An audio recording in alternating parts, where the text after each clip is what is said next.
Olá, meus amigos, sejam todos muito bem-vindos ao canal Politizando. Eu sou o William Jacob e nesse vídeo vou trazer aqui muitas notícias. Tem sobre o Lula, Bolsonaro, Marina Silva e vou trazer também aqui um vídeo de Ciro Gomes que fez o maior sucesso nesse dia 29 de junho.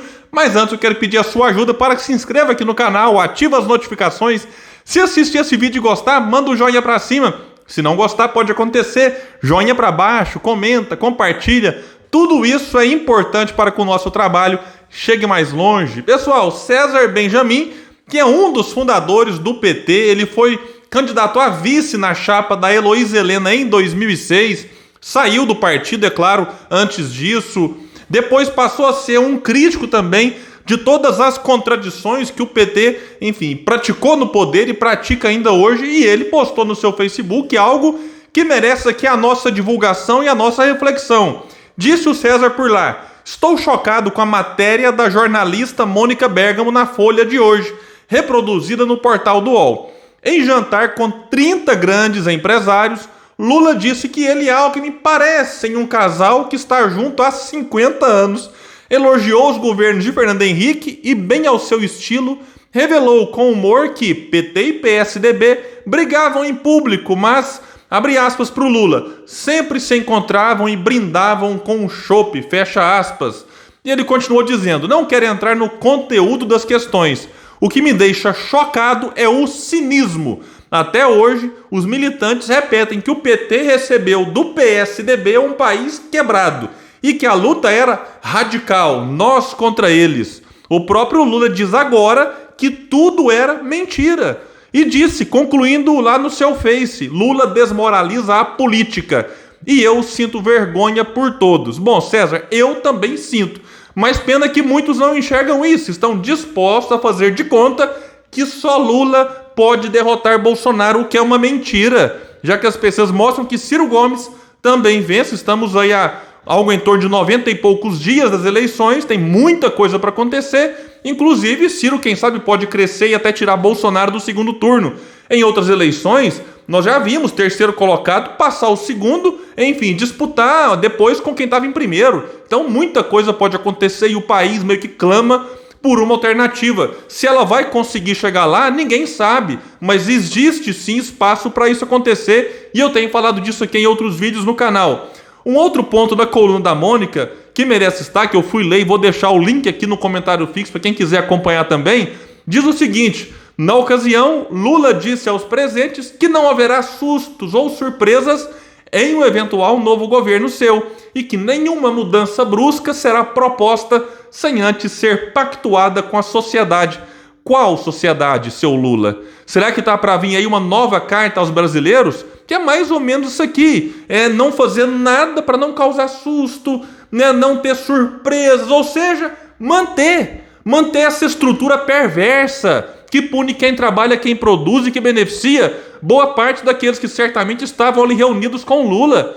Então a gente precisa mudar modelo econômico e isso pode provocar susto em alguns que Lula não quer provocar, porque a gente sabe, né? É um rendido ao modelo, ao sistema, como foi durante os seus 8 anos. Depois tivemos a Dilma, Temer, Bolsonaro, FHC antes de todos esses, em que diferentes partidos, um se diz de direita, outro de esquerda, outro de centro, mas todos eles praticando o mesmíssimo modelo econômico, com pequenos vernizes diferentes aí em relação a um e outro. É só na estética, é só a perfumaria, mas a essência é a mesma.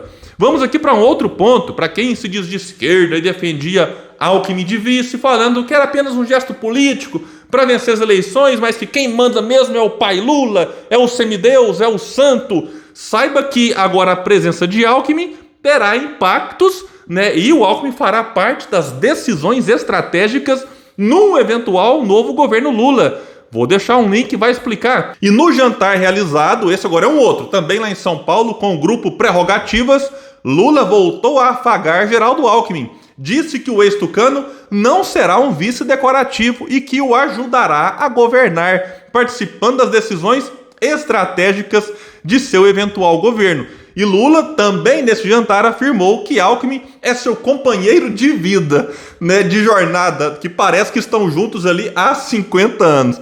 É um negócio, chega a ser engraçado, mas É verdade, ele tá falando isso aqui agora, parece que todo dia. De fato, deve ser um companheiro aí de vida, né? Mais talvez do que Eduardo Suplicy. Vamos só lembrar aqui rapidamente que naquele evento para discutir as propostas, né, para lançar as diretrizes do que eles pretendem fazer, né, o Suplicy não foi convidado, teve que meio que de penetra invadir o espaço, uma coisa extremamente constrangedora, né, o Suplicy merecia o respeito que o PT não dá agora, como não deu aí em outros momentos, mas o Alckmin estava lá firme e forte. Então o companheiro de vida é o Alckmin e o Suplicy ficou ali humilhado com o Lula rindo, debochando. Aí depois divulgaram um vídeo do Lula falando que o Suplicy mereceria um prêmio Nobel, não sei o que. É isso aí, né? Você faz afagos aqui, mas na prática não dá o valor que o Suplicy mereceria, inclusive com o programa de renda básica cidadã.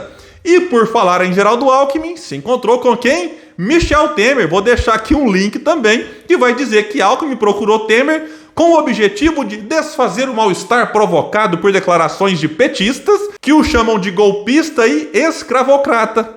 A conversa serviu, segundo a matéria, para Alckmin mostrar que Lula quer ter uma boa relação com o ex-presidente.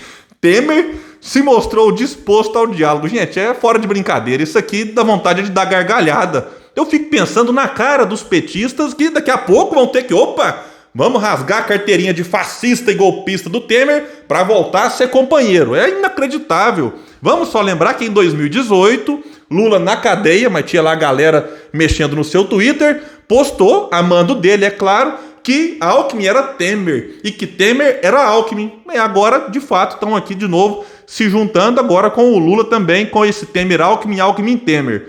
Vamos trazer agora uma notícia para o Rio de Janeiro que deve deixar uma galera triste também. Molon deve ser barrado em lançamento de aliança de Lula com Freixo. E a matéria vai dizer que o Lula participará de um evento para lançar seu palanque no Rio de Janeiro, no dia 7 de julho, ao lado dos pré-candidatos ao governo Marcelo Freixo e ao Senado André Siciliano, que é do PT. Já o deputado federal Alessandro Molon, colega de partido de Freixo que tenta emplacar sua candidatura para a vaga de senador, será barrado de subir no palco. Vamos ver se eles mudam de ideia, mas até esse momento Molon está barrado. E como muitos, inclusive do PSDB, dizem que o Freixo é, na prática, um petista infiltrado no partido. E aqui vai dizer mais que o Lula fez chegar ao ouvido das lideranças petistas no estado que o evento só vai ser do PT com Freixo. Nenhuma liderança do PSB foi convidada até o momento. Além disso, a participação de Molon, visto como ameaça ao crescimento de Siciliano por dividir os votos de esquerda, está vetada. Bom, eu acho o Molon um excelente deputado, né? Falta de aviso de muitos não foi de que inclusive isso aqui poderia acontecer, e agora tudo indica que o Molon não vai ter o espaço para ser o candidato apoiado por Lula ao Senado pelo Rio de Janeiro. A Justiça liberou com que, por exemplo, lá no estado, como assim em outros, você tenha 2 candidatos ao Senado, né, dentro daquela coligação. Vamos ver se de fato o PSB vai comprar a briga para manter o Molon.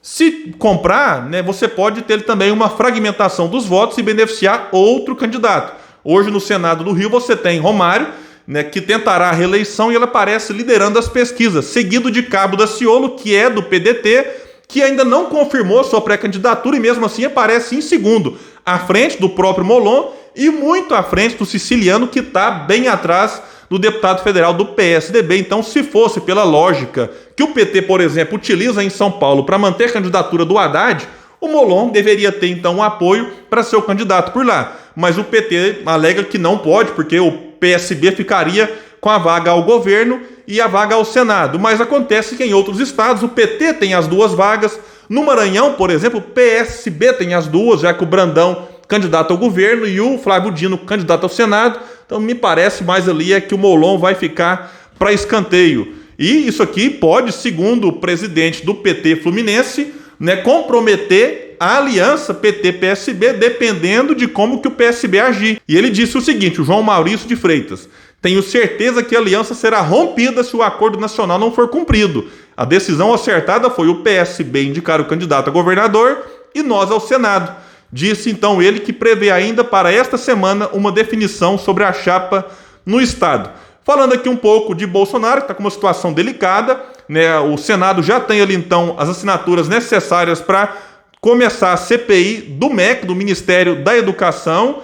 Eu já não tenho muita esperança com CPI. A gente viu a da Covid aí até agora, né, muito barulho e pouca questão ali realmente sendo concluída e levando gente para cadeia. Não é possível que não serão punidos aqueles que praticaram aqui no Brasil, né, uma política negacionista, incentivando tratamentos ineficazes e que até agora tá por isso mesmo. A do MEC, mesmo que também termine em pizza, como tem sido a prática recorrente no Brasil, pode atravessar o período eleitoral e causar um desgaste muito grande para o governo Bolsonaro. Então vamos ver, porque durante a CPI da Covid a popularidade de Bolsonaro caiu, depois que a CPI acabou, a popularidade voltou a crescer um pouco. Então a CPI do MEC pode pegar o período eleitoral e complicar a situação de Bolsonaro nessas eleições, que já não vai ser fácil por diversos motivos. Tem essa questão aí do Milton Ribeiro, que foi preso, depois liberado, mas essas investigações avançam, inclusive agora com o STF assumindo também. E nós tivemos, pouco antes de eu parar para gravar esse vídeo, uma outra notícia que não é nada boa para Bolsonaro,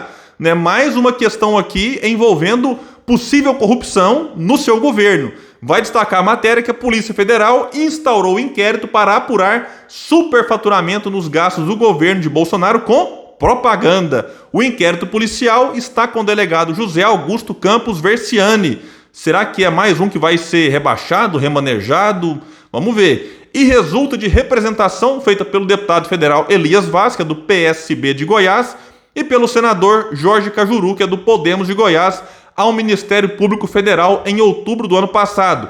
Os parlamentares identificaram gastos milionários para a produção de vídeos por várias empresas contratadas pelo governo federal. Segundo o deputado, as irregularidades vão desde a cobrança de serviços que não foram prestados, passam por altos salários e número elevado de profissionais, equipamentos pagos e que não foram utilizados e o pagamento de valores muito acima dos de mercado. E disse mais, que é dinheiro público usado de forma indevida, enquanto o povo sofre para colocar comida na mesa. O correto seria que os responsáveis devolvessem os recursos para os cofres públicos, disse então Elias Vaz.